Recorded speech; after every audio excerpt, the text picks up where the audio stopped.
Dando continuidade às nossas aulas de matemática discreta, vamos ver agora o capítulo 8 do livro, funções. Dizemos que uma relação f de a para b é uma função de a para b, se somente se para todo azinho pertencente a a, existe um bzinho pertencente a b, tal que ab pertence a f. F é uma relação, conjunto de pares ordenados. Como é uma relação, uma função f é um subconjunto do produto cartesiano, a cartesiano b, um conjunto de pares ordenados. Ok? Mas que satisfaz essa relação. Para todo elemento de A, né, do conjunto A, existe exatamente, não é nem zero, não é nem no máximo, nem pelo menos, não pode ser 2, não pode ser 0, é exatamente 1. Elemento B, tal que AB pertence a F. Para indicar que F é uma função de A para B, usa-se geralmente a notação F de A para B. Né? E para cada elemento Azinho de A, é costume indicar por F de A o valor de F em A. Isso é o único elemento de B, do conjunto B, é o que a B pertence a F. Porque como existe exatamente 1, nós podemos chamar o Bzinho por F de A. Perfeito? Vamos ver aqui alguns exemplos. A relação F, 1, 40, 2, 30, 3, 30, é uma função. Veja, de novo, F é um conjunto de pares ordenados. F é uma função, então é uma relação. É uma relação do conjunto X, 1, 2, 3, para o conjunto Y, 20, 30, 40. Perfeito? Ou seja, a gente escreve assim, f de x para y.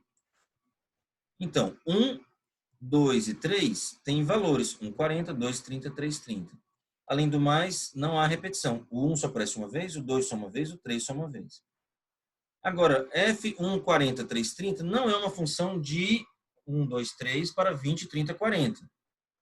Tá? Porque o valor 2 não está aparecendo lá.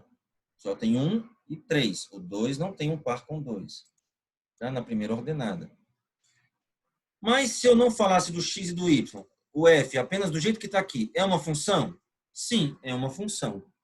Porque cada valor só aparece uma vez. 1, 40. E o 3 é 30. O domínio dessa função é 1 e 3. E a imagem dessa função, 40, 30 e 40. Não é isso? Exemplo 8.3. A relação f, 1, 40, 2, 20, 2, 30 e 3, 30, não é uma função. Por quê? Olha só.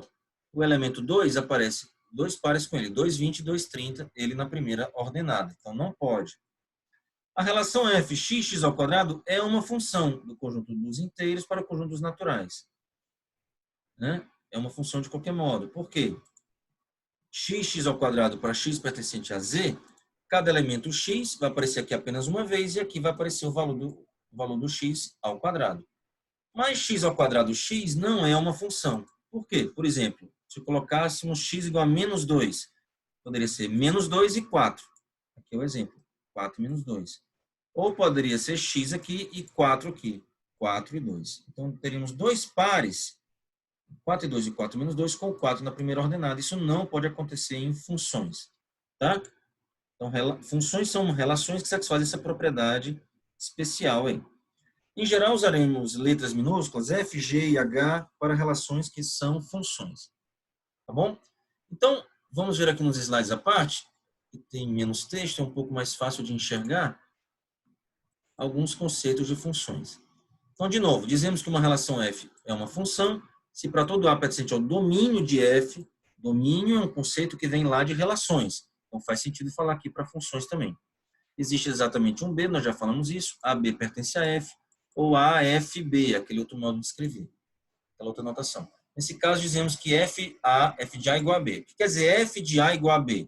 Quer dizer exatamente isso, AB pertence a F. F de A igual a B, quer dizer AB pertence a F. Tá? Funções, temos que relembrar sempre isso, são relações. Toda função é relação, todos os conceitos de relações continuam a existir para funções. Então, o conceito de domínio continua a existir, imagem, relação composta G bola F, como já vimos, é o modo inverso de escrever. O F composto com G, nós escrevemos G bola F, vimos vários exemplos disso no caso de relações. E veremos que a composta de duas relações, a composta de duas funções também será uma função. Existe também o conceito de relação inversa de uma função. Né? Mas nós vamos ver que a relação inversa nem sempre é função, mas é uma relação. E também o conceito de restrição de uma relação a subconjuntos do domínio e da imagem. Nós já vamos ver isso um pouco mais detalhadamente. Aqui, novamente, o conceito de domínio de uma função f, dado como um conjunto de pares ordenados, são os elementos das primeiras ordenadas, não é isso? Existe B, tal que f de A igual a B, ou seja, AB pertence a F. Imagem de F são os elementos das segundas ordenadas. Existe A, tal que f de A igual a B, ou seja, AB pertence a F. E a noção de contradomínio, professor? Aqui eu falei só de domínio e imagem. Contradomínio só faz sentido quando escrevemos a notação F de A para B. Quando escrevemos assim, F de A para B, podemos falar de contradomínio. Quem é o contradomínio é o B. Tá? Se não escrevermos assim, F de A para B, não faz sentido falar em contradomínio. Tá? Por exemplo, vamos voltar aqui rapidamente. Nesse sentido aqui, por exemplo, 1, 40, 2, 30, 3, 30. Quem é o domínio? 1, 2 e 3. Quem é a imagem? 30 e 40. Quem é o contradomínio? Não faz sentido, quando escrevemos só assim. Mas quando escrevemos assim, f de x para y, opa, o contradomínio, nesse caso, será a própria imagem, 20, 30, 40. Tá bom? Não, perdão. O contradomínio é 20, 30, 40. A imagem aqui será 30 e 40. Né? A imagem é 30 e 40. O contradomínio aqui, 20, 30, 40, quando escrevemos assim. Então, já vimos nesse exemplo que nem sempre a imagem é igual ao contradomínio quando escrevemos essa notação. Tá? Nesse exemplo aqui, F, 1, 40, 3, 30. Quem é o domínio? 1 e 3. A imagem, 30 e 40. Quem é o contradomínio quando escrevemos assim? Não faz sentido essa pergunta.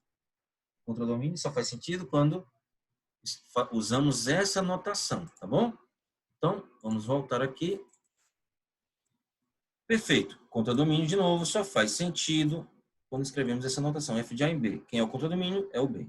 Tá? O domínio tem que ser o A, e a imagem vem da definição original. Tá? Então, escrevemos F de A para B quando o domínio é igual a A e a imagem está contida em B. Não é exatamente igual. Pode ser até igual, mas nem sempre precisa ser. E a noção de relação inversa de uma função f? Os pontos, os pares ordenados da função f são os pontos x, f de x. Não é isso? X, f de x. E que é a inversa? É só inverter. F de x, x. Para x pertencente ao domínio de f. Mas veja, f de A-1 é um conjunto de pares ordenados, assim como a função, mas é uma relação. Vamos ver aqui alguns exemplos que nem sempre é função. Aqui, determine se a inversa das seguintes funções são funções também. Determine se a inversa é função. Por exemplo, a função x ao cubo. A inversa de x ao cubo é a raiz cúbica de x, que é uma função, sim. Né? E, no caso, e elevado a x, que é a inversa de e elevado a x, é o logaritmo natural de x, que também é uma função. Quando a função x é o seno de x, o inverso da função seno de x é o arco seno de x, que não é uma função, pois o f de 2π é igual a f de 0, que é igual a 0. Por exemplo, quem é o seno de 0? É 0. Quem é o seno de 2π? É 0 também. Seno de 360 graus, né? Ou 2π radianos, é igual a 0. Tá bom? Então, existem dois valores, né? f de 2π e f de 0, que dão o mesmo valor 0. Isso não tem problema acontecer para a função f.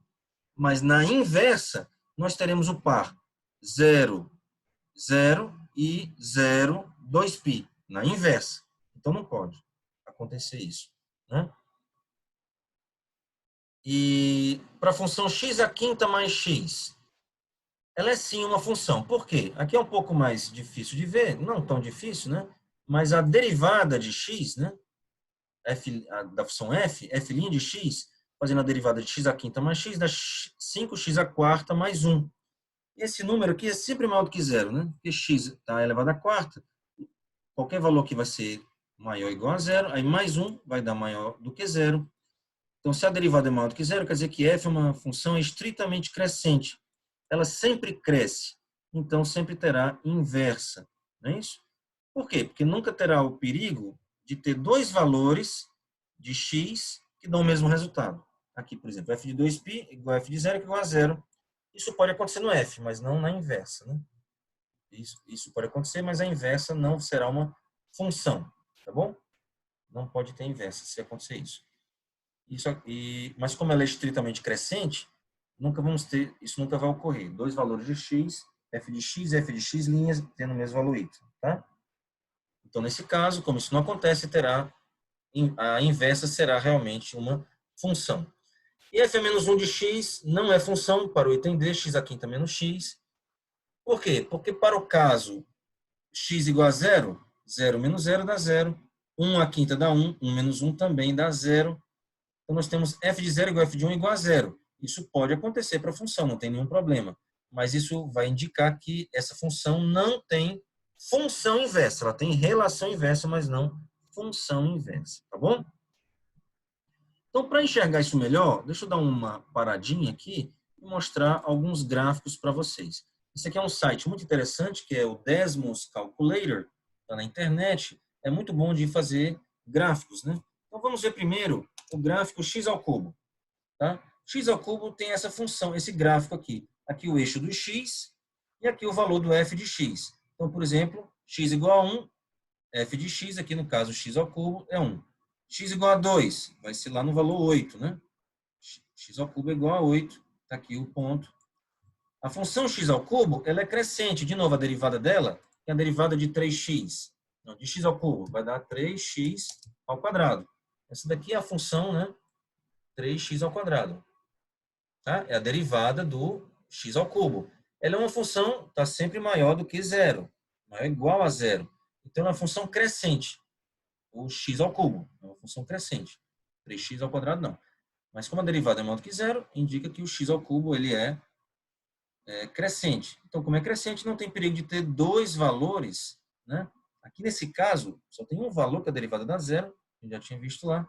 É só o 0. Então, nesse caso, a gente vê que x ao cubo é crescente, praticamente estritamente crescente, a menos do 0, né? Então, não tem perigo de acontecer dois valores de x ter o mesmo y, né?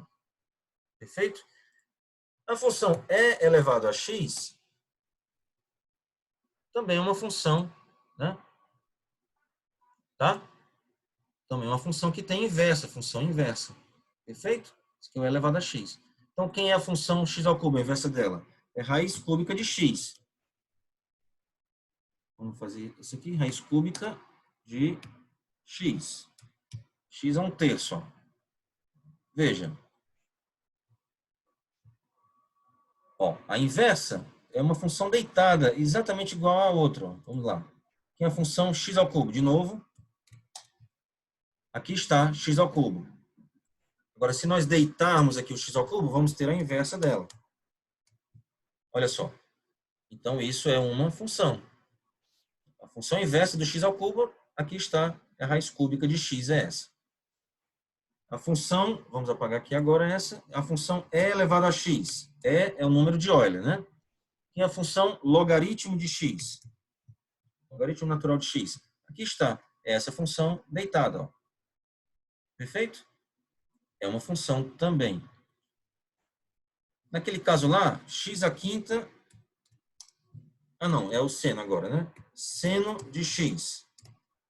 Aqui, seno de x. Aqui está.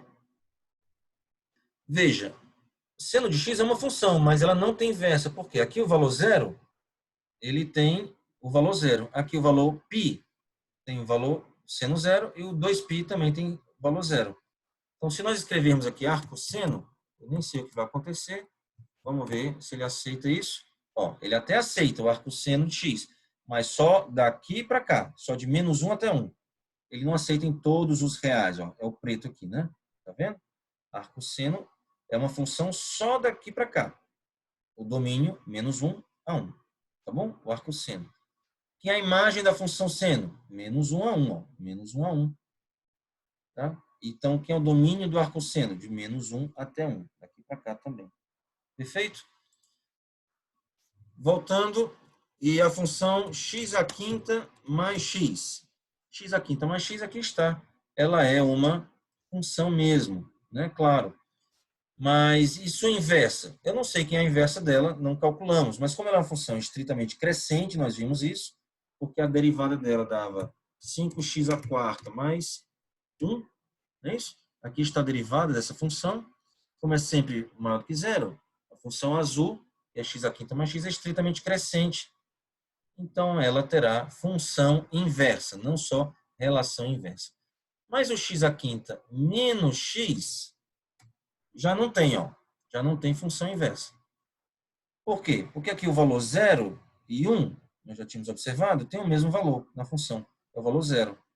Não é isso?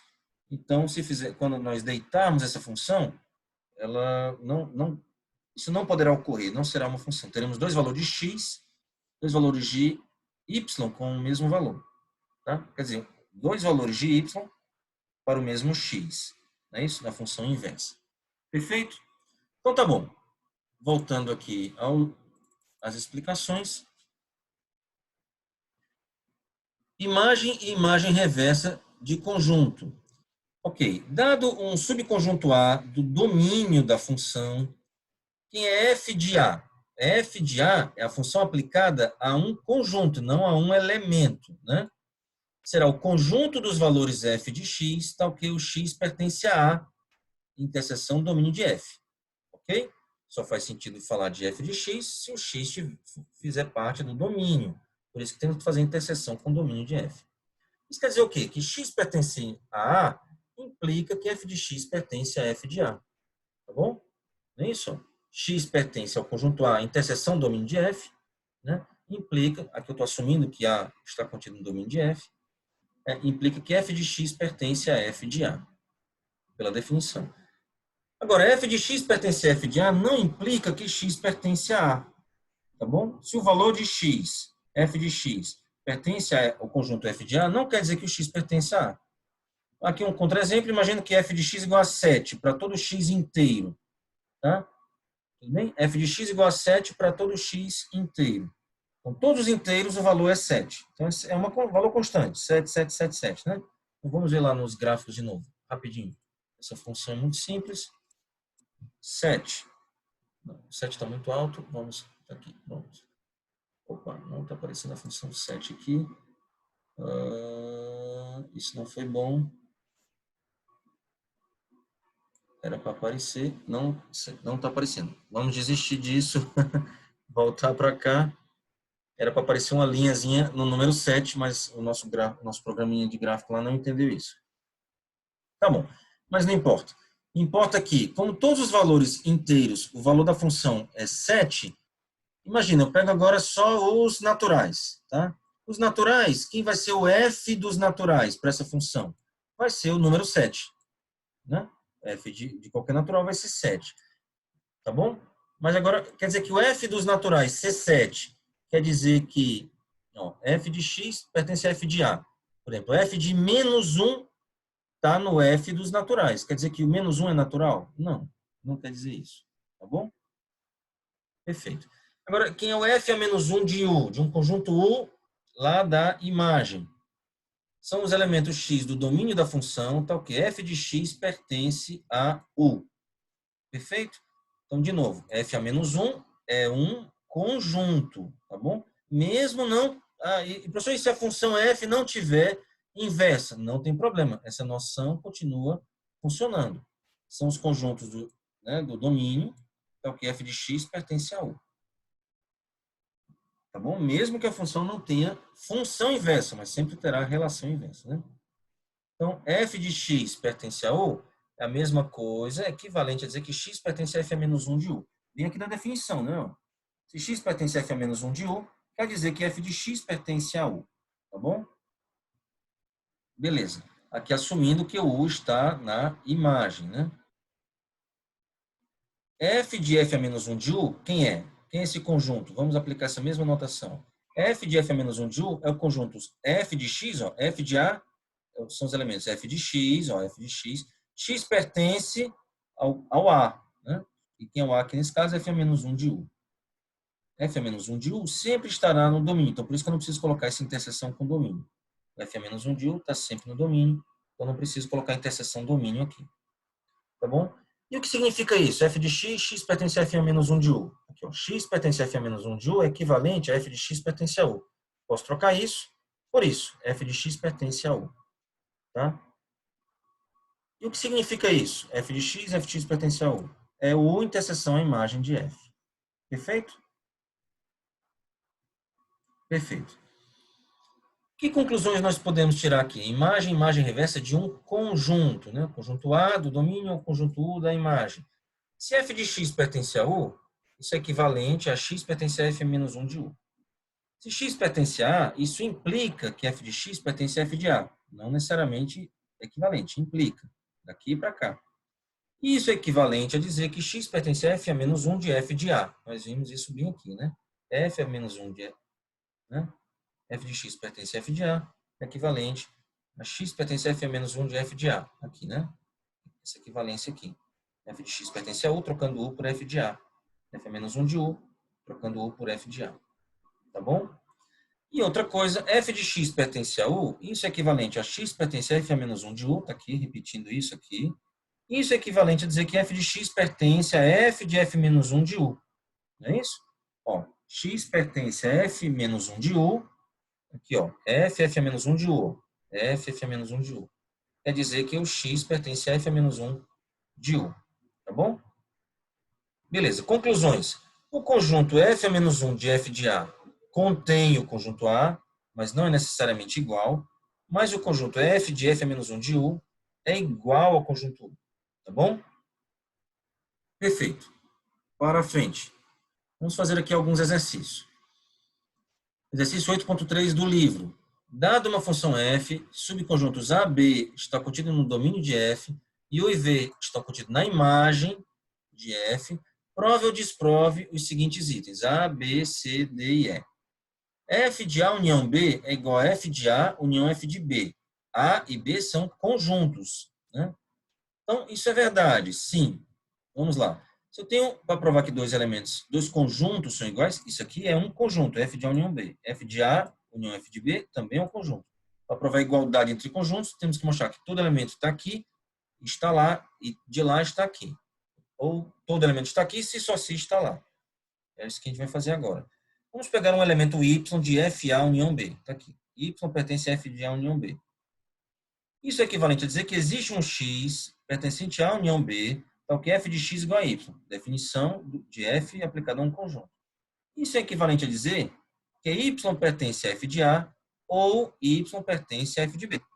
E isso é equivalente a dizer que y pertence a f de A união f de B.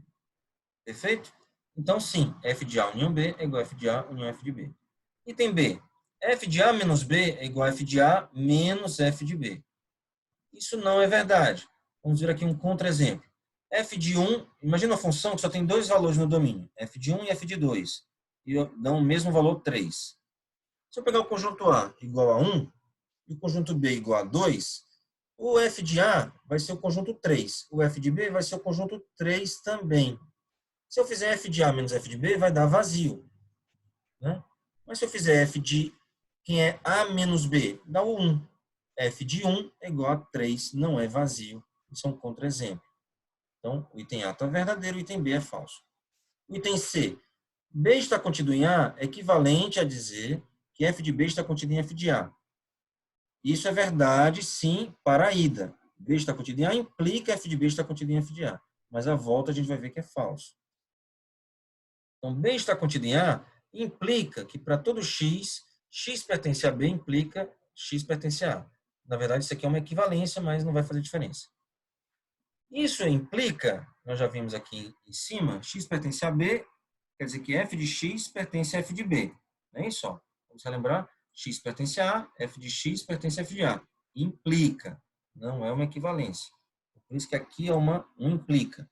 X pertence a B implica f de x pertence a f de B, x pertence a A implica f de x pertence a f de A.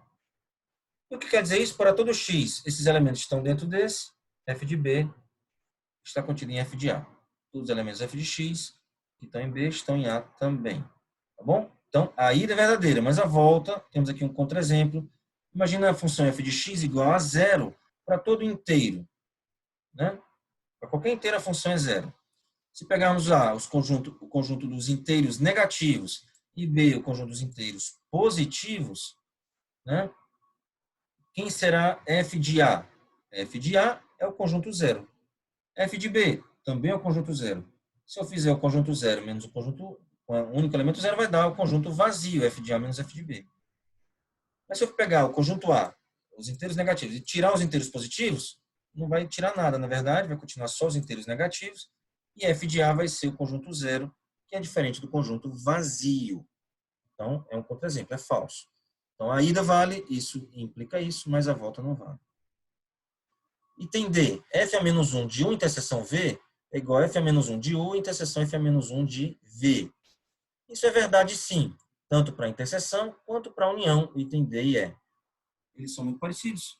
Vamos mostrar aqui quase ao mesmo tempo.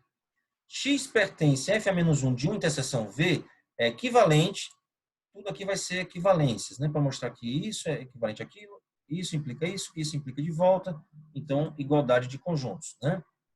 Então, x pertence ao primeiro conjunto, f a menos 1, U interseção V, quer dizer, equivalente, nós já vimos, que f de x pertence a U interseção V. Nós já vimos isso, né? X pertence a f a menos 1 de U, isso é equivalente a f de x pertence a U. Tem da definição de f a menos 1 de U. Tá? Então, isso é equivalente a isso. Isso quer dizer que f de x pertence a U e f de x pertence a V. Isso aqui é a definição de interseção. Ou então, ou no caso da união, do item E. Aqui interseção, aqui união, única diferença. Aqui interseção, aqui união, única diferença. E a definição de interseção tem a ver com E, a definição de união tem a ver com OU. É a mesma, muito parecido, só mudei o E pelo OU, em D e tem E. Isso é equivalente a dizer, f de x pertence a U é equivalente a x pertence a f a menos 1 de U. Aqui, os dois. Ó. Aqui o E continua, aqui o OU embaixo continua. X pertence a f a menos 1 de V, f de x pertence a V, é equivalente a isso. Nós já vimos no slide anterior. E se está nos dois, quer dizer que está na interseção. Se tá em um ou no outro, não é o exclusivo, ou normal, então está na união. Então é verdade. F a menos 1 de U interseção V é igual a F a menos 1 de U interseção F a menos 1 de V. F a menos 1 de U união V é igual a F a menos 1 de U união F a menos 1 de V. Vamos ver só mais alguns itens antes de terminar. Os itens F, G, H e I. O item F pede, trocando a interseção, pede para trocar a interseção união pelo menos, né?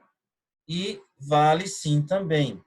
Vamos ver, é muito parecido. X pertence a f a menos 1 de U menos V. Isso é equivalente. F de x pertence a U menos V. Né? O conjunto menos V. Isso é equivalente a dizer que f de x pertence a U e f de x não pertence a V. Tá bom? Isso é equivalente a dizer que f de x pertence a U é equivalente a x pertence a f a menos 1 de U. Tá? F de x não pertence a V é equivalente a x não pertence a f a menos 1 de V. Né? Uma equivalência. Se fosse pertence no lugar de não pertence, seria equivalente. Então, trocando não pertence também é equivalente. Trocando pertence por não pertence também é equivalente. Então, como aqui tem um E, x pertence a f a menos 1 e x não pertence a f a menos 1 V, isso é a definição de diferença de conjuntos.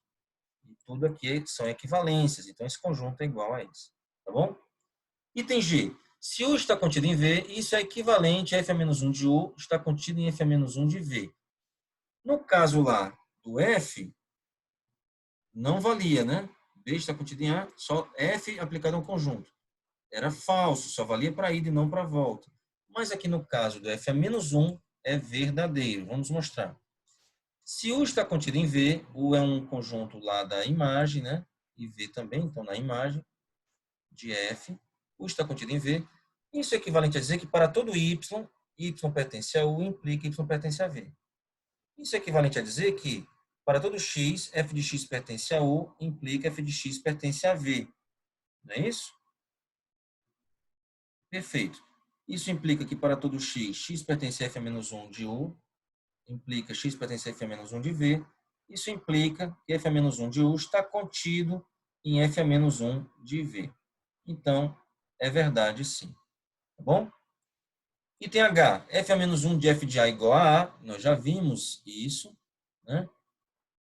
Nós já vimos que só contém, e um exemplo de que não é igual, aqui um contra-exemplo, nós já vimos semelhante. E a igualdade do f a menos 1 de u ser igual a u, nós já vimos antes. Nós já vimos aqui, né? F a menos 1 de u igual a u, f a menos 1 de f de a contém a. Perfeito? Então, é isso.